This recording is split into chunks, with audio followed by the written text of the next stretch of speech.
Bueno, buenas tardes a todos, todas.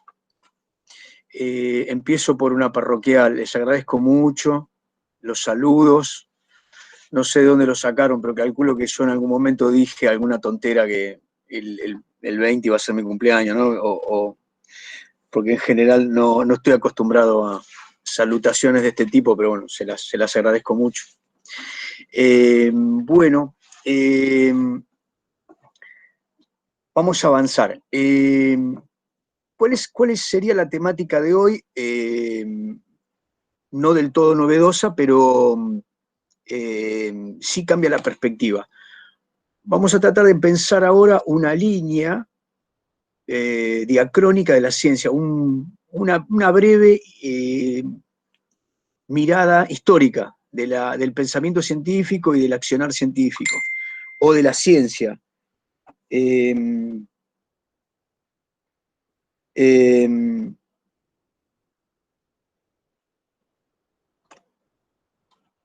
Bien, espérenme un segundito que respondo y ya estoy con ustedes.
Bueno, muy bien. Entonces, ¿qué bibliografía tienen ustedes en relación con esto? Bueno, tienen un fragmento del texto Pensamiento Científico de Guibur, Gigliani y Guarinoni, los tres apellidos con la G. ¿De quién? Perdón. De Ricardo Guiburg, Alejandro Gigliani y Ricardo Guarinoni. Ustedes lo tienen en el Classroom desde la semana pasada, si no me equivoco. Es un fragmento que está en la parte final del texto y va de la página 178.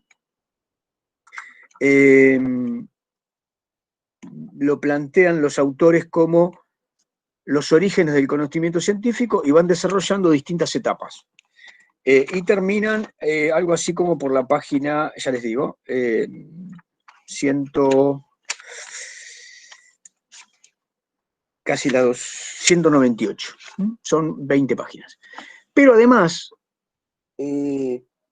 de una forma un poquito más compleja en su desarrollo, el capítulo 2 de Bohlio, el pensamiento científico y la determinación social del pensamiento científico, también hace un desarrollo similar.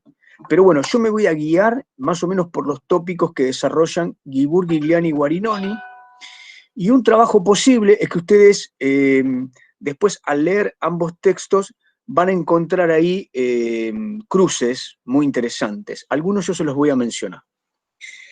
Muy bien. Bueno, como toda historia o breve mirada de un proceso histórico, necesita una periodización. Así que los autores proponen una serie de etapas para el pensamiento científico que son etapas de alguna manera más o menos arbitrarias, pero que en este caso son bastante explicativas. Proponen, en fin, que al principio hay unos orígenes del pensamiento científico. Esos orígenes, a mí me gustaría, a su vez, dividirlos, que lo dividamos nosotros en dos. Los orígenes del pensamiento científico o de la ciencia, el caso de los tres autores lo desarrollan desde el comienzo, de alguna manera, de las civilizaciones, de las grandes culturas, hasta la Edad Media, digamos, ¿no? Hasta el siglo V de la Edad Cristiana. En ese periodo habría que separar, nosotros separemos dos etapas o dos subetapas. En todo ese desarrollo, que supongamos que lo hacemos de lo más sencillo posible, tomemos como un hito la neolitización, es decir, sabemos que entre todos los pueblos que estaban más cerca de necesitar algún tipo de registro de carácter sistemático con respecto a cómo el mundo natural tenía regularidades, eran aquellos en donde se había producido la sedentarización y la urbanización.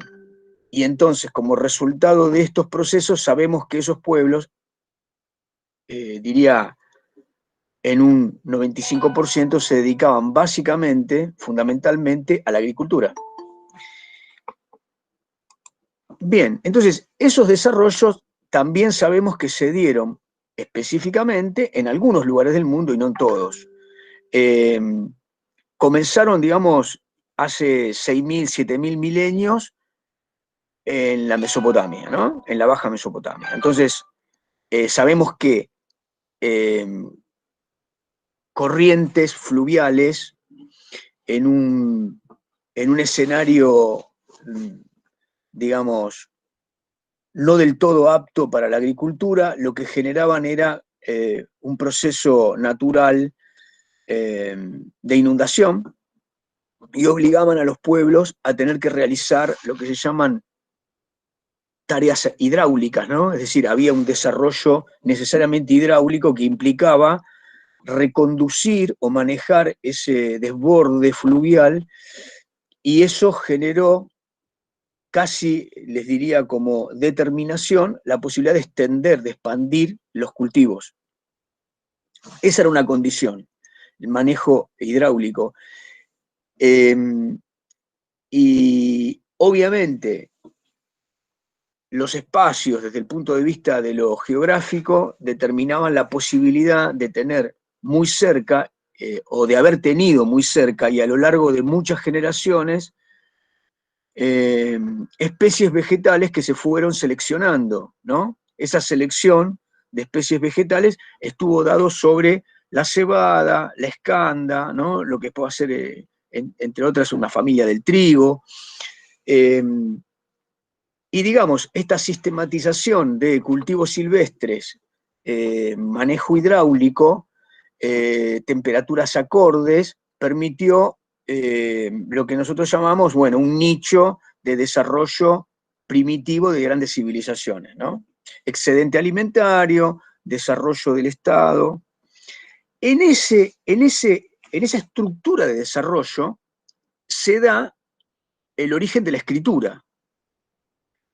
No en otro, a ver, podemos decir que en una gran cantidad de pueblos, las relaciones entre lo que ocurría externamente al grupo, a la banda, a la horda, a esa familia ampliada, era normalmente mediado por algún tipo de representación en glifos, ¿no? Los famosos petroglifos o las pinturas rupestres eran una especie de representación de esa realidad simbólica que podemos llamarla como una anticipación de la escritura.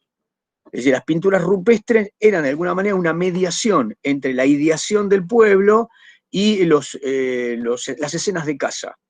O, digamos, esos perfiles de animales que componían la caza y el sustento de las hordas cazadoras representaban, si ustedes quieren, un ente de la realidad, pero que está simbolizado como una fuerza divina, una fuerza a controlar, y a la vez era una operación mágica, ¿no? Bien, quiero decirles, esos pueblos cazadores, muchos, siguieron siendo cazadores durante muchas generaciones y nunca se reconvirtieron a un desarrollo productivo agrícola. Bien, por lo tanto, esas mediaciones que podemos llamar pinturas rupestres, petroglifos, etcétera, no se desarrollaron como un sistema de comunicación social.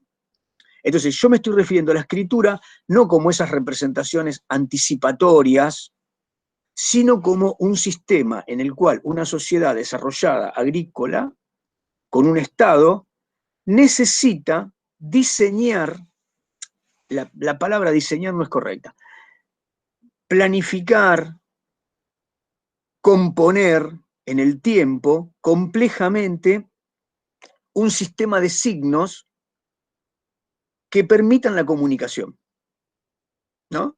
Este es el punto. Este es un hito, que permitan la comunicación, y el segundo, que reserven o guarden un dato o los datos. Los datos pueden ser fechas, registros cuantificados, digamos, una tabla contable es un documento muy importante. Un plano de una distribución de tierras es muy importante, tiene datos, una forma geométrica. Los valores que se establecen del peso que tienen determinadas mercancías es muy importante. Entonces, fíjense, ¿no? Yo puedo poner por escrito, quiero decir, guardar con un sistema de símbolos, signos, un conjunto de datos, un conjunto de fechas, un conjunto de valores que son fundamentales para después tomar decisiones de tipo político, económicas, militares, en fin, tecnológicas. Entonces, el sistema de escritura fue fundamental porque guardó, conservó el valor de las intervenciones de esa sociedad en el ámbito natural. Las tierras que ocupaba, la cantidad de litros de agua, yo digo litros, pero estos antiguos mesopotámicos y egipcios usaban otro tipo de unidad para medir los contenidos, el volumen del contenido. Una cosa es el volumen, otra cosa es el peso, nosotros sabemos que otra cosa es el peso específico. Piensen, también estas sociedades habrán empezado a pensar que no era lo mismo conservar en un recipiente aceite que agua, que arena o que alguna harina de pescado. No pesan lo mismo, materialmente pueden tener un peso sin convertirse en líquido, etc. Entonces, ahí empezó a complejizarse la necesidad de establecer una cuantificación de la realidad y una cualificación de la realidad. Yo puedo decir que tengo un líquido en un recipiente, pero no es lo mismo si tengo ese líquido es agua o es aceite. El recipiente puede ser el mismo balde, sin embargo el balde con aceite pesa mucho más. Entonces ahí hay un peso específico. Bien, esas son magnitudes. la magnitud es el peso específico. O sea, un egipcio se daría cuenta que después de moler o de machacar alguna oleaginosa, el peso de ese líquido era muchísimo más que el agua que acarreaba del Nilo, por decir algo, ¿no? Entonces, ese elemento, ¿no? Peso específico, o llamémosle por ahora diferencia entre el peso del agua y el peso de la molienda de las aceitunas, no sé, o de los dátiles. Bien, entonces yo ya tengo peso, peso específico, el volumen, ¿no? ¿Qué pasa si yo mido geométricamente, piensen, una ladera de una pequeña loma, que digamos que no es muy alta, tiene 100 metros de altitud, pero a lo largo de 2 kilómetros tiene 100 metros de altitud. O sea, uno camina 2 kilómetros, pero esa línea es una hipotenusa. La base de ese triángulo que yo estoy ideando y el cateto representan una altitud. Entonces, no es lo mismo el plano de la topografía que una hipotenusa, que sería la ladera de la montaña. ¿Por qué? Porque si yo a alguien le doy la ladera de la montaña, tiene más superficie para labrar que si le doy la base de la montaña. O sea, o si no hay montaña. Si no hay montaña, esa diferencia del cateto menor implica que el fulano que tiene esa tierra tiene menos extensión. El área es distinta. Así que entonces ahí yo tengo un cuerpo, piensen en una maqueta, un tipo de maqueta, un cuerpo que en realidad es un triángulo, cuya base sería una topografía plana. Entonces tengo área y tengo una figura geométrica que me permite diferenciar lo que llamamos hipotenusa de lo que llamamos cateto mayor. Geometría. Sigan pensando conmigo, ¿no? Además de todo esto, el Estado tenía que controlar ejército, que tenían una cantidad de número de integrantes, ¿no? Y soldados, a los que dotaba de espadas, que a su vez la hacía con mineral. Entonces, incontables necesidades de cálculo para administrar, y a su vez empezaron a haber sacerdotes que querían guardar, conservar algunos conocimientos de manera política, que nadie los entendiese. Con lo cual, por ejemplo, Egipto tuvo un sistema de signos que solo descifraban los que guardaban, digamos, las moradas reales, ¿no? las tumbas de los reyes, de los faraones, y que controlaban los saberes fundamentales. ¿Cuáles eran esos saberes fundamentales? Bueno, en qué momento del año hay que, digamos que, sembrar, y en qué momento del año el Nilo se iba a desbordar, y cuántos hombres iba a hacer falta para, por ejemplo, construir un dique para desecar los pantanos donde estaban los wadis, o los wadis eran las zonas donde el terreno generaba depresión. Entonces eso se llenaba de agua en el desborde y había cocodrilos, había hipopótamos. Es decir, piensen en los egipcios, que esos animales tienen la costumbre de devorarse hombres. Así que tenían que desecar esos pantanos para poder correr a esos bichos, ¿no? Bueno, todas esas tareas eran calculadas por el Estado. ¿Qué necesitaban los egipcios y los mesopotámicos, los húmeros y los acadios? Y necesitaban construir un sistema de signos. Parémonos acá. ¿Cómo lo llamamos a todos esos signos? Bueno, elementos del alfabeto. Bueno, apareció un alfabeto. O un sistema que no era alfabético todavía, pero iba camino al alfabeto. Se componía de signos que, distinto a nuestro alfabeto actual, podían representar una idea o una sílaba.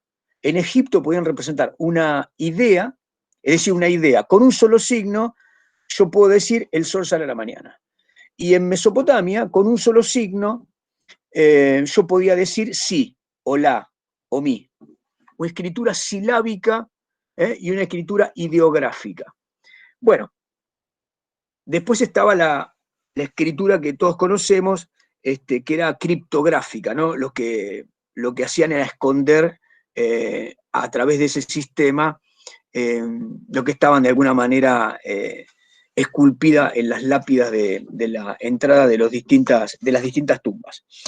Bueno, entonces, vamos a decir que las civilizaciones agrícolas de esta región de Oriente formaron la primer base de lo que podemos llamar posibilidad de cientificidad. Es decir, ¿cuáles fueron las condiciones de posibilidad de que apareciera la ciencia? Y para tener ciencia tenemos que tener un método de comunicación fiable, como dijimos en la clase pasada. Tenemos que tener un lenguaje informativo. Claro, que cuando diga el sol fue visto a tal hora, en tal posición, sea eso. Esa información es vital para poder construir un calendario. Tal día, en tal posición, tal hora. Entonces construyo un sistema de observación a través del cual los egipcios llegaron al resultado de saber que el movimiento de la Tierra alrededor del Sol era de 364 días y un cuarto, tal como lo sabemos hoy, ¿no? Había una diferencia de cálculo mínima. Entonces, fíjense, observación, registro, conocimiento. Bien, entonces, la comunicación era una, pero la otra era el cálculo, porque los egipcios necesitaban construir pirámides, cavar diques, formar ejércitos, medir y dividir tierras. Tenían que hacer cálculo de caudal, qué caudal de agua, ¿no?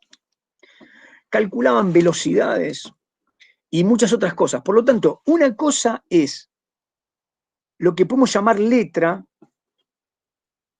para un sistema de escritura que guarde ideas y otra es un sistema de notaciones, notaciones que me permiten algoritmos. Notaciones, algoritmos, notaciones. Nosotros hoy decimos 1, 2, 3, 4, 5, 6. Ustedes seguramente estudiaron que los mayas, que los pueblos del cercano oriente, estos que estamos mencionando ahora, los chinos, los hindúes también, hace muchos miles de años tuvieron todos un distinto sistema de sucesión, ¿sí? Adición, sustracción, es decir, ponían palitos, después de tantos palitos ponían un signo que determinaba una cantidad.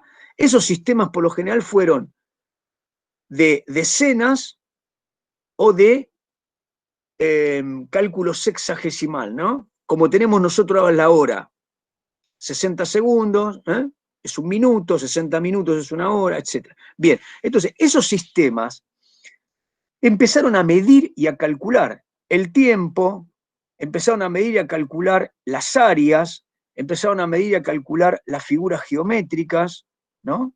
Los pesos,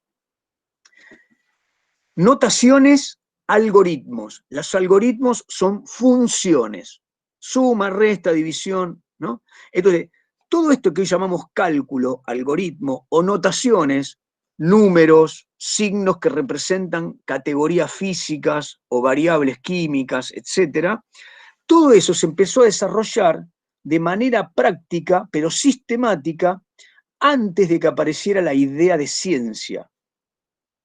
Y esto ocurrió, entonces, por lo menos desde hace 6.000 años, digamos, 4.000 años antes de Cristo, 3.500 años antes de Cristo, y lo podemos llamar desarrollo precientífico antiguo. Desarrollo precientífico antiguo.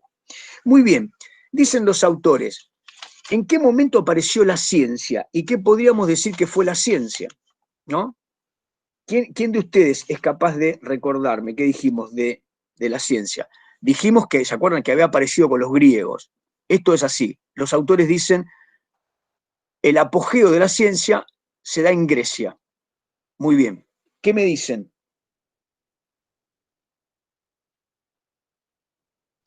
Era lo que separaba los mitos como la epopeya de la racionalidad.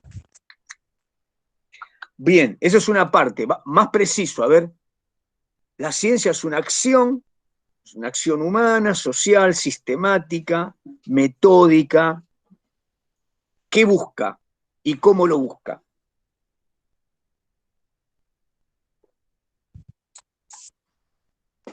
Conocer la realidad a través de pruebas fácticas. Bueno, vamos a tratar de mejorarlo. ¿El resto qué me dice? A través, bueno, si hablamos de la época de los griegos, principalmente a través de la racionalidad, que fue el cambio que hicieron con la época antigua. Bien. Es una acción racional, estamos de acuerdo, es una acción racional. No es una relación con el mundo que sea mágica, ¿no? Claro, Es ese sería el racional. periodo antiguo, egipcio, como estaba mencionando usted. Bien, es racional. Pero recuerden que lo racional puede actuar, lo racional puede actuar. Vamos a decirlo así. Especulativamente, en búsqueda de la verdad, o la racionalidad puede tratar de actuar positivamente.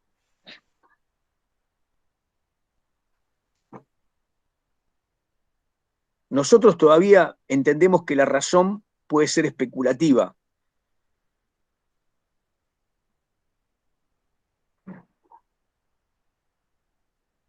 Los maté, con lo especulativo los maté. ¿A qué se referencia con Sí, especulativo? me coloca un poco. A ver, ¿quién especula? La especulación como sistema de pensamiento. Yo se los tiré porque ustedes tienen filosofía. El pensamiento especulativo es un pensamiento metafísico, ontológico. Yo digo, el mundo existe. Estaba un griego, ¿no? Un griego decía, Tales de Mileto, el mundo existe y veo todas las formas aparentes del mundo. El tipo decía, todas las formas aparentes. Pero el mundo, en el fondo, debe ser producido, esto que veo, está producido por algunos elementos originarios que siempre están.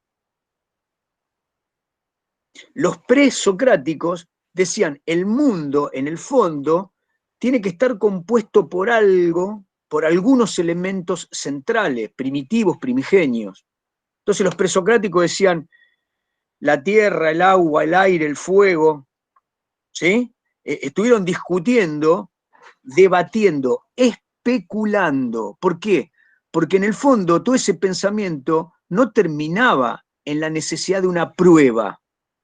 Estaban especulando sobre elementos racionales que no son probables. Si yo les digo a ustedes, el universo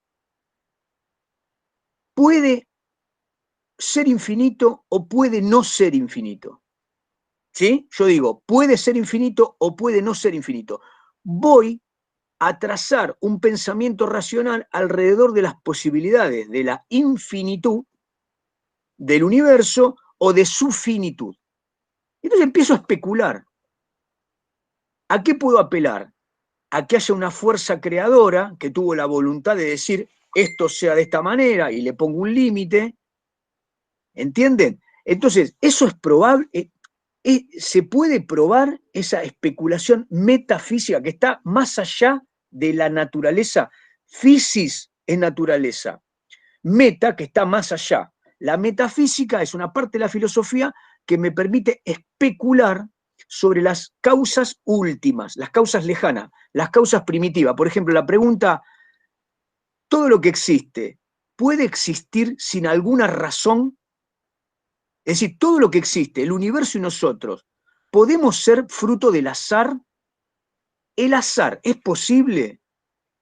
No, no es posible. Todo lo que existe tiene que tener una razón, le puede contestar un filósofo. Y el otro dice, no, yo voy a dar las razones de la sin razón, de que en algún momento algo apareció. Eso es un dilema, no tiene solución. Hay una argumentación racional por acá y hay una argumentación racional por otro lado. Entonces, esa especulación es filosófica, es racional, es racional. Es decir, los argumentos racionales se encadenan de manera lógica. pero no tienen posibilidad de ser probados. Yo no puedo probar eso, si el universo es finito o infinito. Ahora estamos con la hipótesis de Stephen Hawking, ¿me entienden? Y el Big Bang, bueno, ¿se puede probar? Por ahora no. Entonces, lo que tenemos son especulaciones. Hay una especulación o pensamiento filosófico, amante de la sabiduría. Paro acá. ¿La ciencia es esto que acabo de decir hasta acá? No, porque usted está hablando de especulación, necesitamos como lo empírico, lo Eso importante. es cientificismo. Ay, no me sale. ¿No puede ser? No, Flor, esto que dije hasta ahora sería un pensamiento especulativo, Especulativo, racional, ¿no? racional, es filosófico, no me da pruebas, Por es eso racional, no es es científico. racional. Busca la verdad, pero no me da pruebas. ¿Y cuál sería la diferencia? ¿La ciencia qué? Te da pruebas y está basado en lo empírico. Repetilas, repetí. Que da pruebas y está basado en lo empírico, eso es fundamental eso. Están basados en lo empírico, muy bien. ¿Se No tiene acuerdan? nada que ver con el discurso este especulativo racional que está mencionando usted. Puede tener que ver, pero en el fondo el científico lo que traza es una hipótesis Para comprobarlo. ¿No? para comprobarla. Entonces, tiene un método, tiene un objetivo. Primero, no piensa sobre todo, la ciencia no piensa sobre todo, no hay una ciencia del todo. Hay una ciencia de la vida, hay una ciencia del pasado, de la sociedad, hay una ciencia de los entes sin transformación, de los entes naturales, la física. Hay una ciencia de los entes que se transforman, la química, y así, digamos, ¿no? Entonces, biología, hay una ciencia de la física extraterrestre, digamos, que está más allá de la Tierra, bueno, la astronomía, o de los cuerpos celestes. Digo, entonces la ciencia es un pensamiento que quiere comprobar cómo es el mundo. Tiene que dar prueba, establece hipótesis, es racional y por lo tanto tiene un método. Cada ciencia tiene un método. ¿Están de acuerdo con eso? Sí. Bien, ahí seguimos. Esperen que contesto un mensajito. Está claro, ¿no? Esto, bueno, bien. Sí.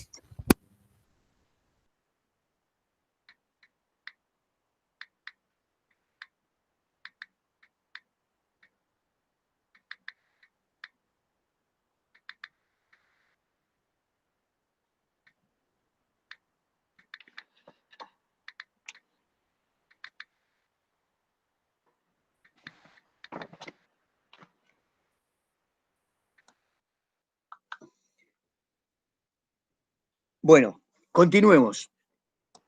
Entonces, si este es el concepto de ciencia que nosotros desarrollamos en la clase pasada, ¿no?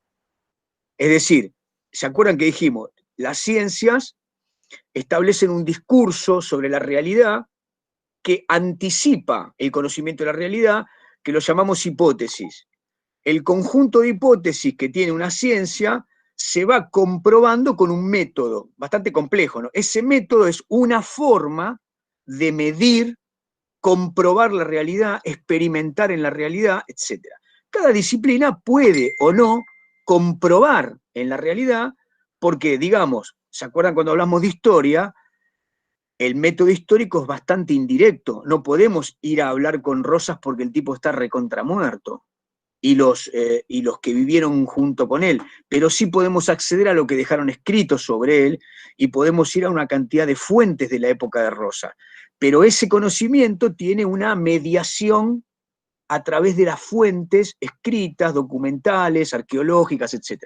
Bueno, la sociología tiene otro método, porque en realidad lo que hace es examinar, pensar, probar los fenómenos que se dan en el marco de la sociedad presente, de la sociedad inmediatamente presente y sus procesos, con lo cual puede interactuar con ese objeto que es la sociedad. ¿Cómo interactúa? Bueno, utiliza métodos de registro a través de la entrevista, a través de la estadística, a través de una cantidad de fuentes que son muchísimo más directas, están presentes.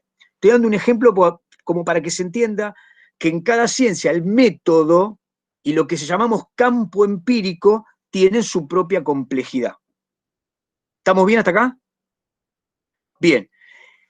Ahora, esto que estamos diciendo es el concepto de ciencia moderno, pero los griegos, aquí, que como desarrollaron la filosofía, y de la filosofía surgieron preguntas científicas que finalmente desarrollaron este conjunto de presupuestos que después fueron el desarrollo de estos caminos científicos, no tuvieron contacto con el mundo. Así que el pensamiento científico de los griegos fue un sistema axiomático, no fue un sistema empírico. Los griegos no desarrollaron un sistema a través del cual tuvieran un método sofisticado para comprobar en la realidad lo que decían. Era más bien un sistema que unía lógicamente las proposiciones. Entonces, lo que tenían estos sistemas axiomáticos era conjuntos de proposiciones, diríamos, un conjunto de principios lógicos que se sustentaban en sí mismos. Les doy un ejemplo. Las ciencias formales, es decir, la matemática, la lógica, la geometría, la trigonometría, son ciencias que no necesitan ir a la realidad para comprobar nada. ¿Por qué razón? Y porque son entes abstractos, y las relaciones entre esos entes abstractos se demuestran justamente estableciendo los vínculos de manera lógica. Ejemplo, si Florencia Besada es más alta que Gabriela Gadea, y Gabriela Gadea es más alta que Juan Madariaga, Florencia Besada necesariamente es más alta que Juan Madariaga. Y este carácter transitivo de la lógica se aplica, ¿sí? Bueno, entre los griegos, muchísimos de sus científicos desarrollaron una cantidad de disciplinas a partir de un conjunto de presupuestos que nosotros podríamos llamar hoy presupuestos absurdos, o que tenían un contacto con lo divino. Les doy un ejemplo. Para los griegos, el círculo era una forma perfecta.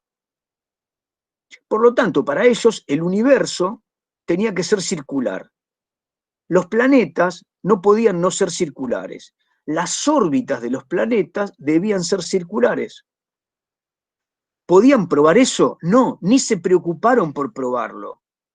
Pero se basaron en ese principio. Esa es la base del sistema axiomático a través del cual Ptolomeo esgrimió que el universo tenía como centro la Tierra y que el resto de los planetas y los demás cuerpos celestes giraban a su alrededor en órbitas circulares. Hoy sabemos que eso es totalmente inexacto. Sin embargo, la descripción del universo de Ptolomeo, lógicamente, es decir, al interior de cada principio, se sostenía, pero partía de un error. ¿Cuál era?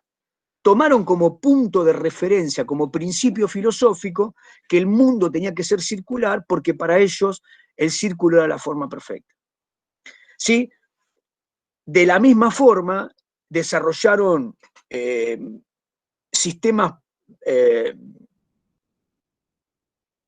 teoremas, esta es la palabra, desarrollaron teoremas que todavía hoy explican la física, en el caso de Arquímedes, por ejemplo. O les doy otro ejemplo, Demócrito de Abdera, uno podría decir que tuvo este pensamiento de tipo físico. Él decía, toda la materia tiene que estar formada por unidades que no se pueden dividir, porque si no la realidad terminaría difuminándose. O sea, tiene que haber partículas mínimas que uniéndose compongan el mundo de manera diversa, porque todo lo que veo tiene distinta forma, pero como que se va disolviendo, alterando y conformando otras unidades. ¿Cómo la llamó Demócrito a esa unidad mínima? Átomo. Dijo, tiene que haber átomos, que son, la palabra etimológicamente significa sin división, sin división. Bueno, Demócrito no tenía ninguna manera de observar y comprobar que el interior de la materia tenía átomos. Pero el proceso por el cual él llegó era un proceso, si ustedes quieren, lógico. A partir de ese principio de que todo debería dividirse en unidades que a su vez no se dividían, partió su argumentación, y uno puede, en todo caso, pensar que los griegos tuvieron una forma de prueba, que es la prueba, si ustedes quieren, axiomática. ¿Qué disciplinas siguen con ese mismo sistema de prueba? Las ciencias formales. La lógica, la matemática, la trigonometría, la geometría siguen funcionando al día de hoy con ese sistema. Muchos otros hombres, por ejemplo, el caso de Estrabón, ya les nombré a Ptolomeo, muchos llegaron a un conocimiento bastante cercano de la realidad, pero nunca estimaron que era necesario probar esa realidad. Digamos,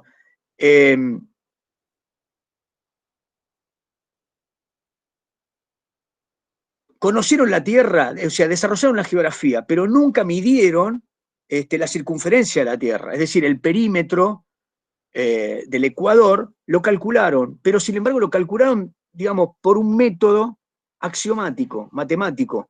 Nunca midieron la Tierra con un método experimental. Por lo tanto, uno puede decir que los griegos desarrollaron o inventaron el pensamiento científico en su fase inicial. Lo podemos llamar desarrollo de la ciencia antigua.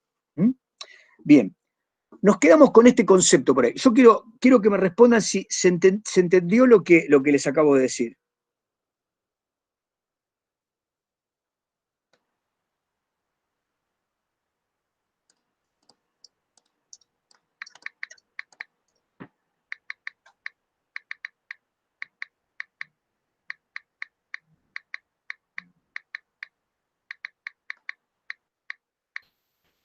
Sí, profe. Bueno, vamos a seguir entonces. Bueno, ¿cómo siguió la antigüedad en esta etapa, digamos, en esta etapa de ciencia antigua, ¿no? O florecimiento de la ciencia antigua?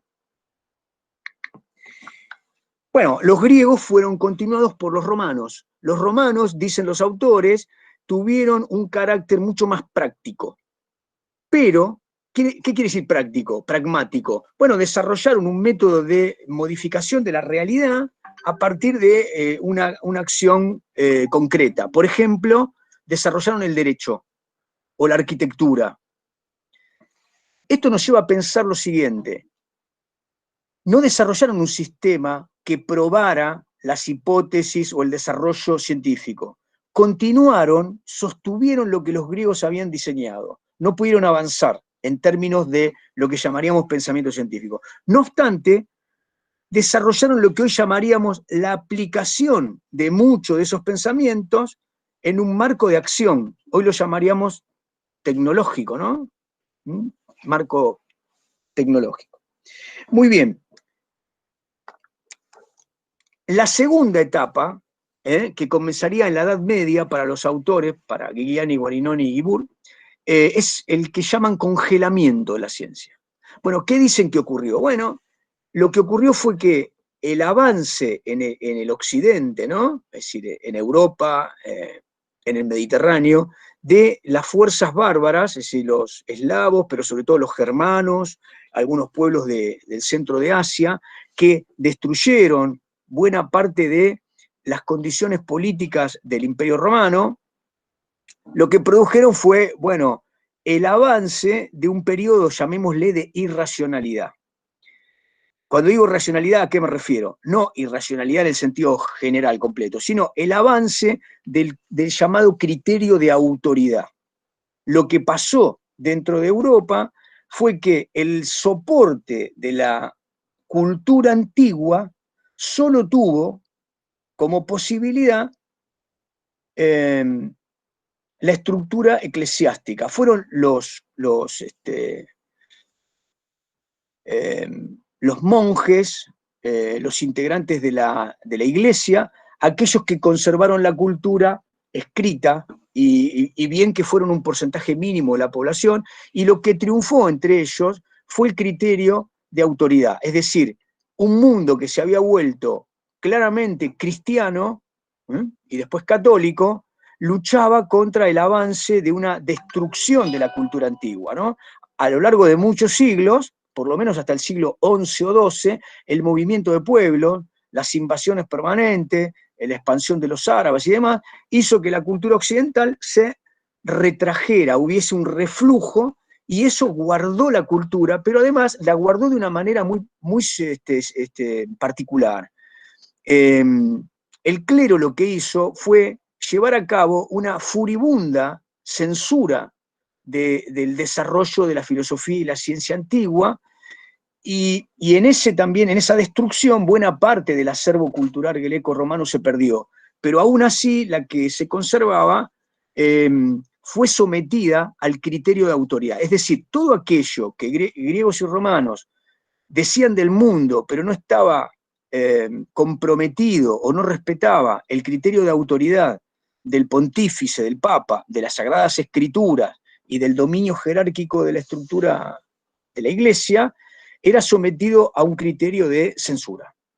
Bueno, yo sobre esto creo que les comenté, hay una novela que es fenomenal, El nombre de la rosa, y cuya película está bastante bien, sobre la vida de Guillermo de Ockham, que es un nominalista, un integrante del clero británico que fue un nominalista, y muestra un poco el debate que había entre benedictinos, franciscanos, en torno a la cuestión del criterio de autoridad dentro de la iglesia. Me parece que alumbra bastante el tema de la cultura, la censura sobre la antigüedad. Es decir, toda la película es muy atractiva, la película, el desarrollo, pero tiene como fondo esto que les serviría a ustedes para este tema que es a veces un poquito árido, convertirlo en algo más, por lo menos tener un momento en el que recrearlo. Nombre de la rosa. Si lee la novela Profe, del verano, yo vi la película, lo había ajá, nombrado en otra clase,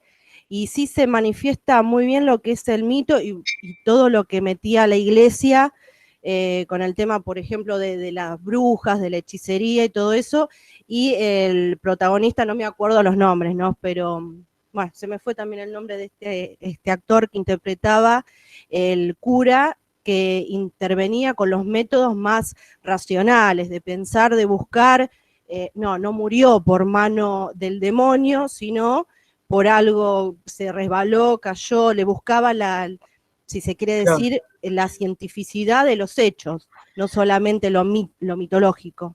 Está bueno. claro. Sí, pero el fondo, está bien lo que decís, pero en el fondo, la trama de la historia de la novela y de la película se basa en el esfuerzo que hace el decano, el que manejaba ese monacato, para que no se conociera un texto de Aristóteles que escrito sobre la comedia. Y entonces eso explicaría un poco, en toda la Edad Media, la cultura greco-romana estaba sometida a ese concepto, ¿se acuerdan? De teocentrismo. Está por encima de la verdad de la divinidad. Y la divinidad es la razón de Dios. Y la razón de Dios es que no puede haber un libro que diga que los hombres se rían está bien. Eso es moralmente inexacto y hay que prohibirlo. Entonces, bueno, esa cultura del criterio de autoridad inhibe la posibilidad de ciencia, ¿no? No hay posibilidad de ciencia en ese marco, ¿no? Para hacer, obviamente, un, un, estudio sobre, bueno, sobre lo que pasa, evidentemente.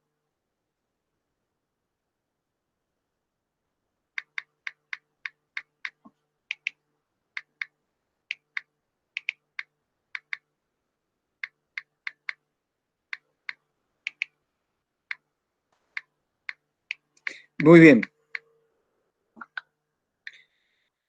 ¿Qué dice el texto de los tres autores? Bueno, lo que dice es que en el período de la Edad Media, los árabes desarrollaron un sistema científico muy avanzado con respecto a Occidente. Pero mientras tanto, Occidente tuvo este criterio de autoridad que a lo largo de muchos siglos sepultó esta idea de cientificidad grecorromana y operó el criterio de autoridad. Muy bien. Sin embargo, con Santo Tomás de Aquino aparece por primera vez un sistema filosófico que dice más o menos lo siguiente.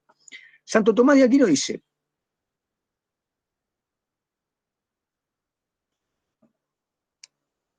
el mundo puede ser descubierto mediante la razón, pero hay un momento en el que la razón no me alcanza para explicar todo.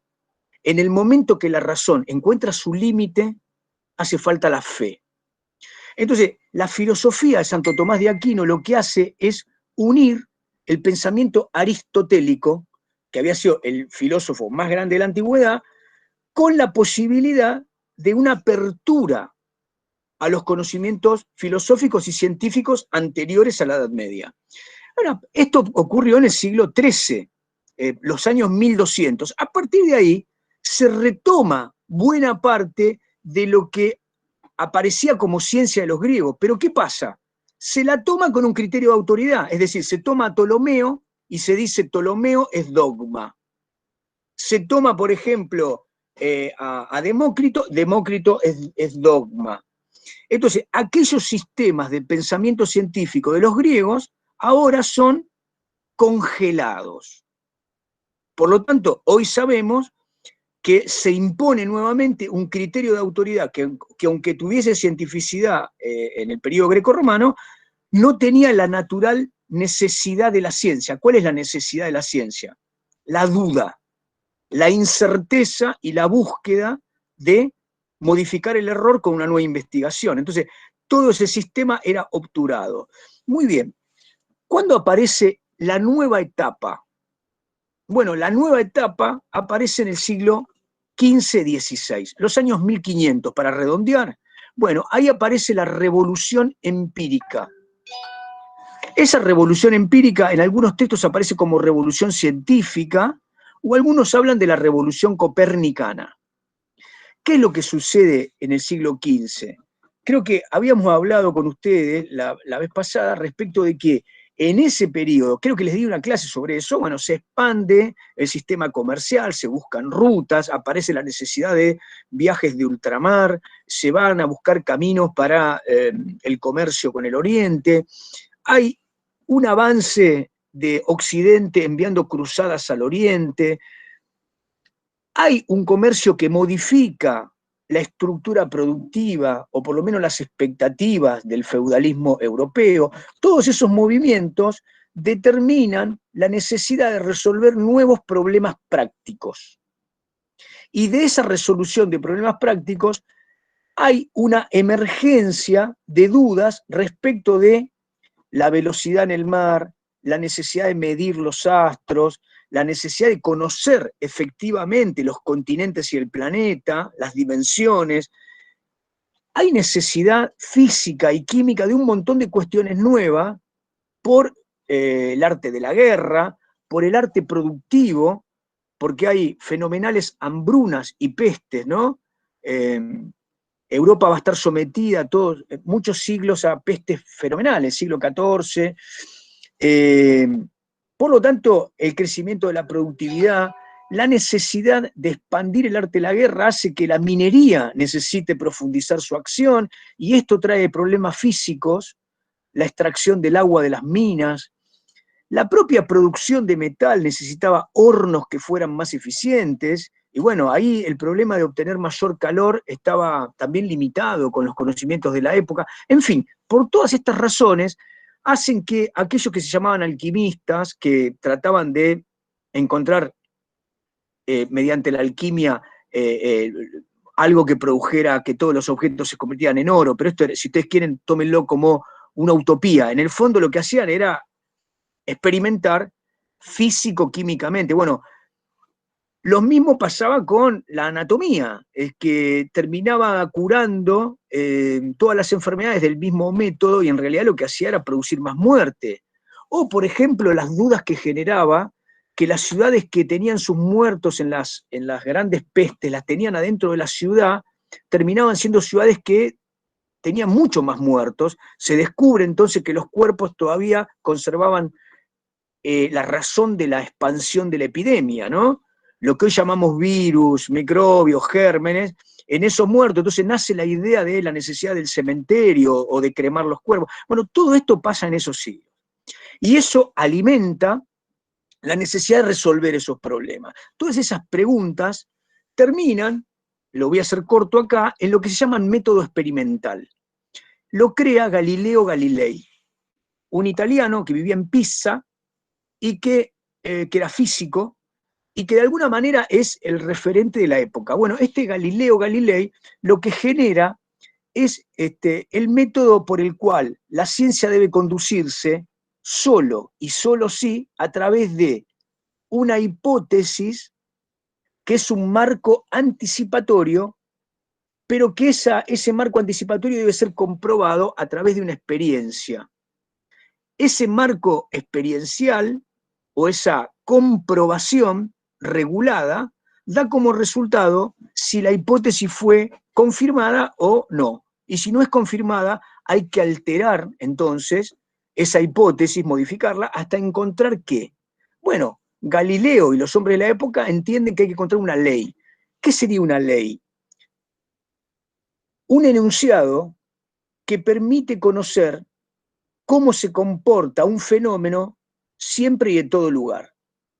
Siempre y en todo lugar.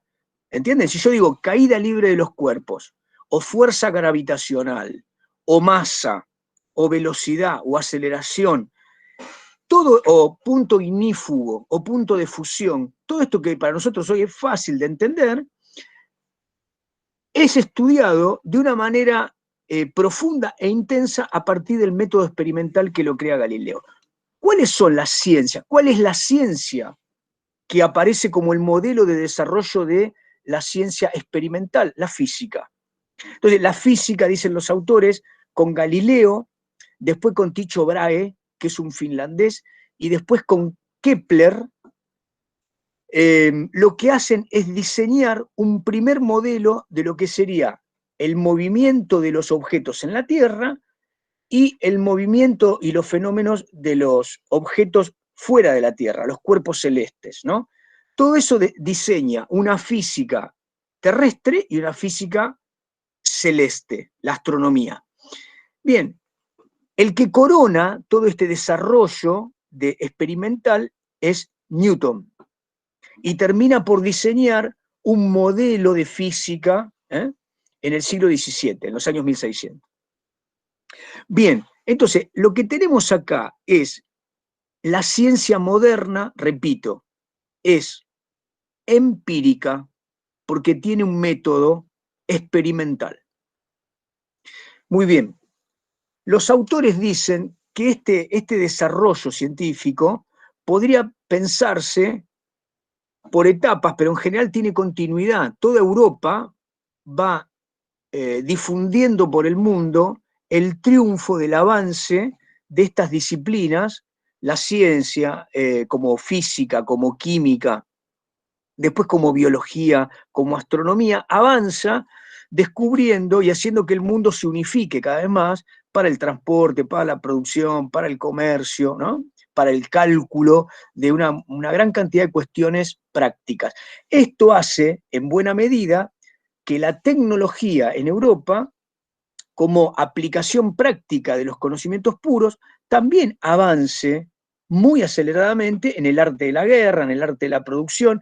Finalmente uno podría pensar que las distintas revoluciones tecnológicas, como la industria, la extracción de minerales, la producción de objetos en general, la navegación, etcétera, etcétera, fueron un proceso en donde la producción, el comercio y la tecnología eran una rueda que avanzaba con mayor velocidad, animada también por el pensamiento científico. Y que esto permitió que Europa se expandiera y difundiera a través de esa expansión buena parte de ese método de conocimiento del mundo, ¿no? Bien, los autores dicen que todo este modelo que yo les estoy delineando tuvo como eje fundamentalmente el ejemplo de la física, pero después en el siglo XIX aparecen otras disciplinas, la que podría venir como ejemplo es la biología, que empieza con los naturalistas, los taxonomistas, que dicen, bueno, vamos a ver qué existe en determinado lugar del mundo. Existe esta plantita, este bichito, y empezamos a ver que los animales en realidad están ordenados y su organización depende de una cadena filogenética, ¿no? Es decir, están emparentados, aunque aparezcan distintos, están emparentados. Esa parentalidad o esa similitud morfológica externa tiene caracteres que en realidad empiezan a aparecer como un enigma. Esos caracteres son producto de una diferenciación que produjo ¿quién? A ver si ustedes me entienden. Si yo veo un ratón, un cuis, un lemur, naturalmente veo un parentesco entre esos mamíferos, ¿no? Pero no veo un parentesco entre esos mamíferos y una ballena. No veo parentesco entre esos animales, esos roedores pequeños y un búfalo. La cuestión es que a lo largo del siglo XVI y XVII hubo naturalistas. Iban por el mundo los ejércitos, los exploradores, los conquistadores y dibujaban esta plantita, este bichito, este tipo de hombre, aquel tipo de hombre, los dibujaban, distintas estaturas, distinto color de piel, distinto alimento, distinta geografía. Muy bien, esos naturalistas generaron lo que Linneo generó como compiló como una taxonomía.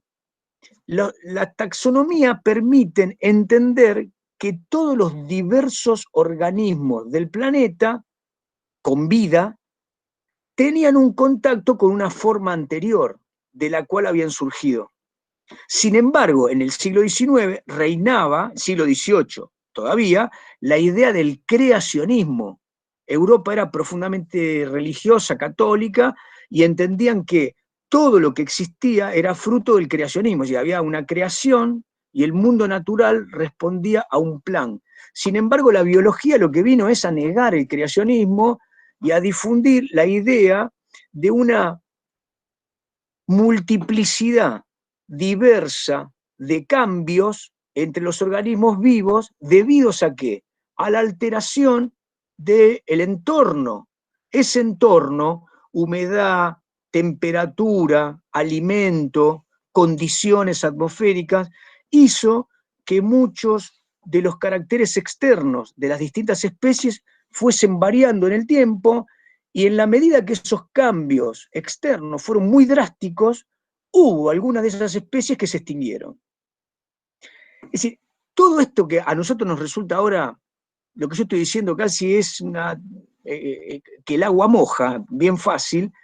Bueno, fue una teoría complejísima a la que llega Darwin después de una larga cadena de observaciones de todo un mundo particular y llega a la idea de una ley. ¿Ah?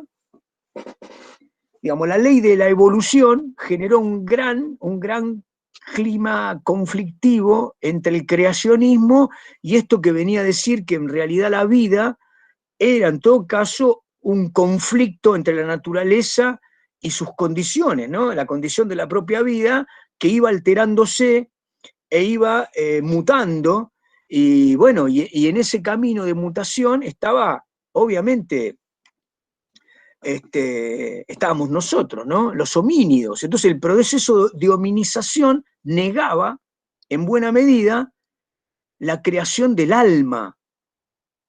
¿Éramos espíritu o éramos en realidad unos simios que abandonamos una forma de vida y nos convertimos de cuadrúpedos en bípedos? Entonces, todo esto, digamos, de Darwin, pasó por Spencer, etc. Entonces, uno podría decir, este proceso de gran expansión del método experimental tuvo en muchos campos un desarrollo fenomenal. Podríamos decir que el siglo XIX fue el siglo de la ciencia. Esa ciencia, ¿en qué creía? En el progreso infinito. La ciencia la ciencia podía entender y desarrollar, y se entendía como objetiva, y se entendía como un camino lineal hacia los descubrimientos de todo. Muy bien, pero a comienzo del siglo XX, ese panorama que parecía un edificio que se había ido desarrollando, digamos, de la base, de los andamios hasta los pisos superiores, de alguna manera se derrumba cuando aparece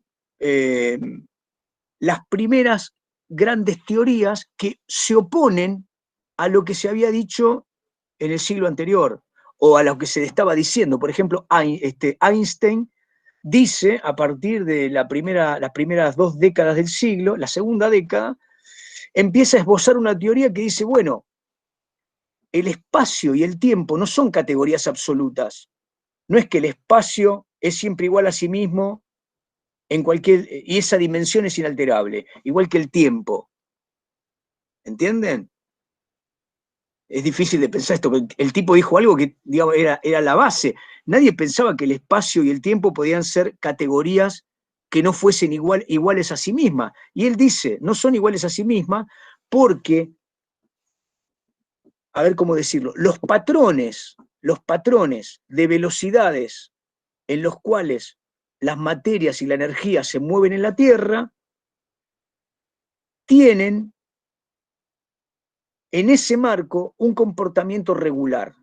Pero cuando la materia supera la velocidad de la luz, los patrones que llamamos espacio-tiempo ya no son los mismos. Y entonces la masa, vieron que la materia tiene una masa. Esa masa es distinta a la energía para nosotros. Bueno, para Einstein, en su teoría, la masa y la energía empezaban a formar parte de un continuo. Espacio-tiempo, masa y energía. Bien, esto venía a hacer pelota la física de Newton. La física de Newton decía masa, tiempo, espacio, aceleración, velocidad, rozamiento. Bien, y entonces, ¿qué venía a plantear esto en el siglo XX? Bueno, relativismo.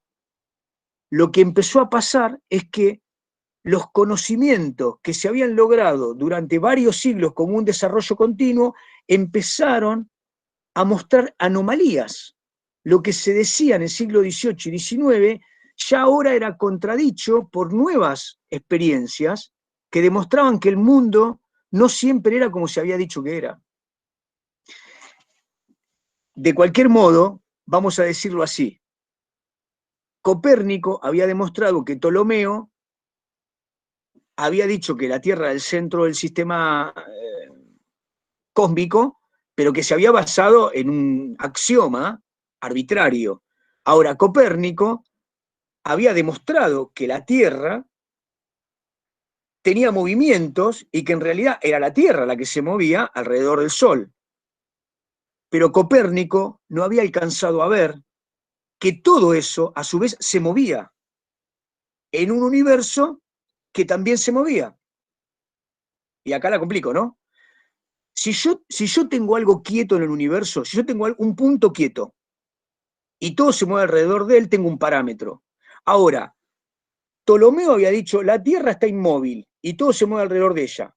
2 errores, ni todo estaba inmóvil, ni la Tierra era el centro. Viene Copérnico y dice, no, la Tierra gira, o sea, la Tierra gira en su eje y además se mueve alrededor del Sol. Todos contentos. Pero lo que venían a demostrar ahora en el siglo XX, Einstein y otro, era que los que se movían a más de 300.000 kilómetros por segundo ya lo hacían a una velocidad en donde todo cambiaba y nosotros no conocíamos cuáles eran los resultados de ese cambio. Y además, Hawking demostró que, o está demostrando, que todo eso que se mueve, la Tierra se mueve en sí misma, la Luna se mueve alrededor de la Tierra y la Luna se mueven alrededor del Sol, junto con el resto del planeta, todos a distintas velocidades, con distintas órbitas. Pero todo ese sistema también se va moviendo y el universo también se está expandiendo. Bueno, algunos dicen, no, se expande para acá se expande para allá, se expande y se contrae, está retorcido, en fin. Entonces, este relativismo hizo o planteó en el escenario de la ciencia del siglo XX grandes debates respecto de lo que podemos llamar el fondo de la ciencia, ¿no? Uno podría ponerle como título al siglo XIX, el siglo de la ciencia, pero a partir del siglo XX, que sigue siendo un siglo científico o científico-tecnológico, pero desde el punto de vista del pensamiento científico podemos decir que entramos en una fase de relativismo. Yo en este punto quiero parar por acá, pero igual se los quiero decir. Hay todo un desarrollo de la filosofía contemporánea que tiene que ver con esto, con el pensamiento científico. ¿Se acuerdan que nosotros hablamos de la epistemología, ¿no? Digo, bueno, la epistemología es la teoría de la ciencia o la ciencia de las ciencias, y a su vez está vinculada con la filosofía de las ciencias. Muy bien. Lo que les quiero dejar picando, no para que ustedes lo estudien ahora porque es un tema más complejo, pero para más adelante, es que durante el siglo XX, desde mediados de siglo para acá, hay un gran debate epistemológico, ¿no? Entonces, hay una gran cantidad de epistemólogos, algunos se los voy a nombrar hoy yo, les voy a nombrar dos, Karl Popper y Thomas Kuhn. Quedémonos con esos dos, Popper y Kuhn. Pero además de ellos, aparecieron otra cantidad de epistemólogos que relativizan mucho más el conocimiento científico. Y lo que vienen a decir es que muchos de los valores sobre los cuales se fundaba la ciencia hay que revisarlos. Por lo tanto, el título que les dejo es El debate epistemológico de fin del siglo XX se basa sobre todo en el valor, si ustedes quieren, de la ciencia. Hasta antes de este debate, la cultura de Occidente se podía reservar a un título. Occidente había cambiado su religiosidad por la creencia en la ciencia. Si algo nos distingue de los orientales, es que en Occidente triunfa la certeza de que la ciencia diseña un mundo esperado. Yo espero un mundo, quiero un mundo, y entonces la ciencia me permite lograrlo, en buena medida. Y si tengo deficiencias o problemas en el mundo, la ciencia va a estudiar esos problemas y nos va a acercar la solución. Esa certeza filosófica de que la ciencia permite un progreso continuo en el siglo XX, sobre todo a fines del siglo XX, fue puesta en entredicho. Hay una cantidad de epistemólogos, pero sobre todo aparecieron, yo les voy a nombrar dos, Lakatos, Ilya Prigozhin, y otro epistemólogo que directamente se lo considera un nihilista, porque dice, bueno, el conocimiento científico no sirve, pero ya viene a marcar el límite, Feyerabend, Lakatos, Prigozhin, Feyerabend. Pero quedémonos con los que nos sirven para terminar esta historia de la ciencia, ¿no? El debate que empezó en el siglo XX tiene que ver fundamentalmente con lo que podríamos llamar la objetividad de la ciencia y la consideración de si hay una constante en el pensamiento científico. Hay una constante en el pensamiento científico a través de la historia. ¿Hay algo que permaneció constante y que hace que la ciencia nos permita decir que hay conocimientos universales? Ese sería el punto, ¿no? Bien, paremos ahí. ¿Cómo se resuelve estas preguntas sobre el progreso, sobre la ciencia y demás? Bueno, el concepto que se ha impuesto a partir del epistemólogo Thomas Kuhn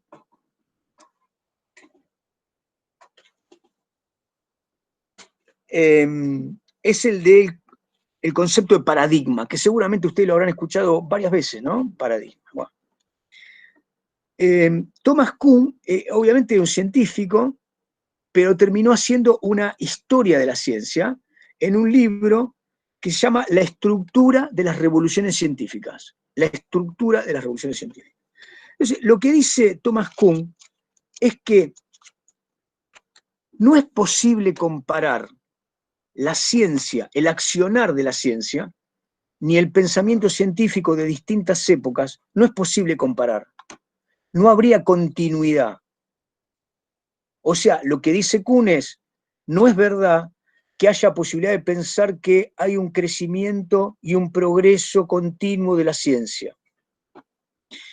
Lo que viene a decir Kuhn es bastante, por lo menos, perturbador, ¿verdad? Porque todos estamos convencidos que a partir de Heródoto y de Tucídides, ¿no? ¿Se acuerdan? Y bueno, después aparece, bueno, vamos encontrando distintos ladrillos de nuestra pared. Bueno, lo que dice Kuhn, escuchen, es que el paradigma es un conjunto de proposiciones que funcionan al interior de la comunidad científica y que establecen un horizonte de visibilidad. Un horizonte de visibilidad. Y también permiten marcar el continente dentro del cual existe ciencia y fuera del cual ya no hay ciencia. Ese conjunto de proposiciones son principios de orden filosófico, religioso, económico, que de alguna manera actúan en una época y permiten que se haga ese tipo de ciencia en esa época. Voy a dar un ejemplo. ¿Por qué razón Ptolomeo decía que el círculo era perfecto? Una figura divina, decía, es perfecto. Bien, esto tenía que ver seguramente con una concepción de tipo mitológico-religiosa, trasladada a la figura geométrica.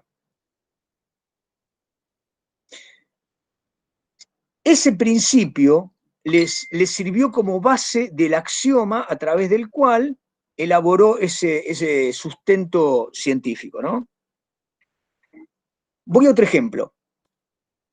En el siglo XVI, en el siglo, vamos a decirlo, bien digo, XVI y XVII, los años 1500 y 1600, en el norte de Italia, desde Roma al norte, pero sobre todo en Florencia, en Génova, en Pisa, se desarrollaron los famosos humanistas y también los renacentistas, ¿no?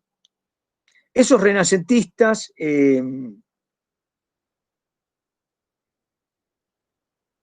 muchos de ellos eran hombres que llamaríamos polímatas, ¿no? Tenían muchos conocimientos y uno de ellos encontré estos resultados. Uno de ellos es fundamental y seguramente ustedes lo conocen, es Leonardo da Vinci. Da Vinci, aparte de ser un pintor, un dibujante magnífico, era un hombre de ciencias y pensaba como un hombre de la época. Y entre las muchas cosas que diseñó, que dibujó, había algo parecido a un planeador o lo que hoy llamaríamos un helicóptero. Y él en esa época lo dibujó con la idea que tenían muchos de que se podía copiar los pájaros. Entonces, el criterio según el cual Leonardo, sí, le dije bien, Leonardo da Vinci, pretendía que el hombre lograra la suspensión y la impulsión en el aire, formaba parte de lo que el pensamiento de la época llamaba pecado. Vamos a ver. Para los hombres de la iglesia que formaban la prescripción normativa, es decir, en esta sociedad los hombres deben conducirse según una moral. Esa moral la marca la iglesia. Y las normas de moral se imponen como prescripción. Puede hacerse tal cosa, no puede hacerse tal otra. Les doy un ejemplo. En la Polinesia, los hombres y las mujeres bailan desnudos.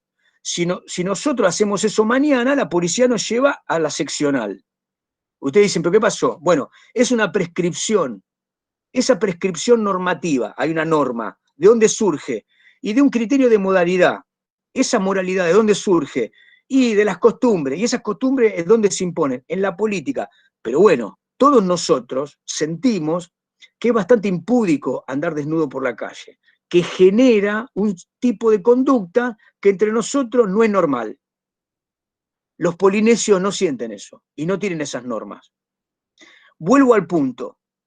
Les quiero hacer pensar respecto de que las normas, la valoración moral, los principios filosóficos, religiosos y políticos suelen estar unidos. Y eso nos marca qué se puede hacer y qué se puede pensar. Muy bien, en la época de Leonardo, la iglesia decía que Dios había creado al hombre y que el hombre no podía volar, volaban los pájaros. Por lo tanto, el que hacía o dibujaba algo que fuera un objeto volador era un tipo que estaba loco y no había que prestarle atención. ¿Diríamos eso hoy de Leonardo, de que estaba loco porque dibujó un planeador? No, el tipo fue un hombre fuera de época. Él intuyó la idea de la aerodinámica o de la aerodinamia y evidentemente lo que él pensó se podía llevar a cabo. Obviamente no estaba ni la estructura tecnológica, no estaban desarrollados los conceptos científicos. Entonces, ¿por qué razón no era posible pensar en la ciencia para la aeronáutica en el siglo XVI? Bueno, en principio, porque había un consenso entre la comunidad científica, los que pensaban en la ciencia, que decían, hay cosas que son imposibles. Punto. Eso es la base, es un principio filosófico que permite pensar qué es ciencia y qué no es ciencia. Por lo tanto, un paradigma define cómo puede ser la ciencia en una época. Y todo aquel que diga que algo es científico y esté fuera de ese consenso es considerado no científico. ¿Qué está diciendo? ¿Qué es lo que nos está diciendo Thomas Kuhn? El marco donde se desarrolla la ciencia en cada etapa es histórica, depende de esa época y es incomparable con otra época. Por lo tanto, dice Kuhn, en una época la comunidad científica encuentra acuerdos y dice, la ciencia es esto. Y dentro de ese acuerdo establece lo que se llama ciencia normal. En la ciencia normal, con esos parámetros, la ciencia progresa. Cuando aparece una anomalía, ¿qué es una anomalía? Alguien que fuera de esos acuerdos dice, yo descubrí tal cosa y no funciona como dice la ciencia, funciona de otra manera, y va acumulando teorías, ese paradigma está en pugna con el paradigma dominante. En un momento dado, el paradigma que está negando al paradigma dominante lo reemplaza, se produce una revolución científica. Entonces, la ciencia normal, esa ciencia es reemplazada por otro esquema, por otro paradigma. Les doy un ejemplo de lo que dije hoy. Un paradigma era, para la ciencia de una época, todo fue creado. Estudiemos todo. Los monos son monos, los hombres son hombres, los búfalos son búfalos, los ballenas son ballenas. Ese era un paradigma normal. Ahora, alguien empezó a ver, no, mirá, yo encuentro las tortugas que acá se parecen a las otras y parece que estas estuvieron aisladas. A lo mejor lo que comieron y el sol, la radiación, no sé qué, las hizo crecer más o menos. Darwin.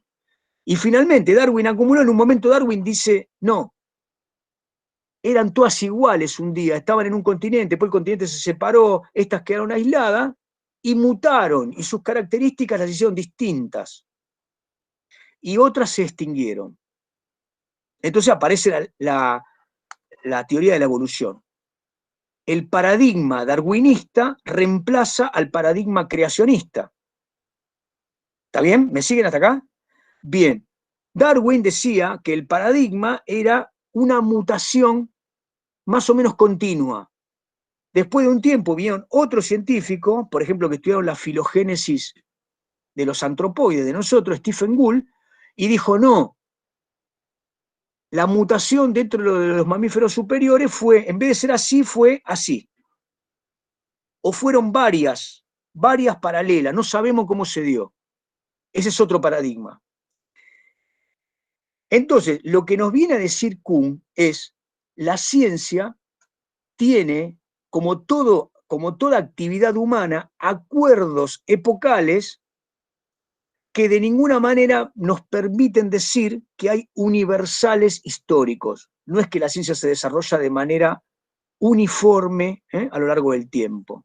Esa idea de progreso sostenido a través del tiempo es negada por este análisis de Thomas Kuhn, que, reitero, lo desarrolla con este concepto que es el concepto de paradigma. Bueno, chicos, falta un minuto, a las 8 tengo que tomar contacto con la gente de Historia de Cuarto. Díganme rapidito si dije algo que no cerró por algún lado.